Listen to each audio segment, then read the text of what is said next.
இவங்ககிட்ட டாக்டரோட நம்பர் கேட்டால் ஓபிக்கு யார் பண்ணுறாங்கன்னு கேட்டால் அவங்களோட நம்பரும் கொடுக்க மாட்டேங்கிறாங்க. ஒரு 3 ஹவரா கேட்டு பதில் கேட்டாலே அவங்க பையெல்லாம் ஓடி வந்துடுறாங்க. மேலே அட்மிட் கார்டு போனால் யாருமே இல்லை. 8 மணிக்கு வந்தோம், 10 ஆயிடுச்சு. நாங்கள் வெயிட் பண்ணி தான் இருக்கோம். கடைசி யாருமே வரல, டாக்டர்னு யாருமே இல்லைங்க. யாருக்கிட்டாலும் பேரும் சொல்ல மாட்டாங்க. குழந்தைகிட்ட ஒய்ஃப் தான் அவனும் சரியில்லை, அதுக்கு தான் வந்திருக்கோம். டாக்டர் யாரும் வரல. எப்பத்துல இருந்து இருக்கீங்க? காலையில் 7 மணிக்கு வந்துட்டாங்க. 7 மணி நேரம் வெயிட் பண்ணிருக்காங்க. 3 மணி நேரமா குழந்தைய தூக்கிட்டு எவ்வளோ நேரமா வந்து நிற்கிறீங்க? குழந்தை 8 மணிக்கு வந்தேன்.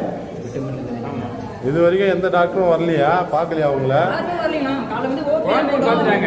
வருவாங்க 5 நிமிஷம் சொல்லிட்டு மணி 10 மணி ஆயிடுச்சு. இதுக்கு யாரும் வரல.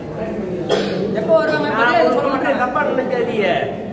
எனக்கு என்னன்னா திடீர்னு ஒரு நெஞ்சு வலி வந்துச்சு.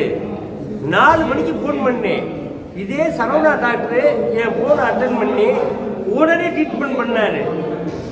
மதுரையில பொறுத்த வரைக்கும் மதுரை மல்லி பழக்கிறாப்புல டாக்டர்கள் மருத்துவர்கள் வந்து அவ்வளவு நீட்டா பாக்குறாங்க. ஏன் சென்னையில பார்க்க மாட்டாங்களா? சென்னையில காசு சம்பாதிக்கலையா? தெரியாம கேட்கிறேன். அதெல்லாம் தப்புங்க, ரொம்ப மிகப்பெரிய தப்பு.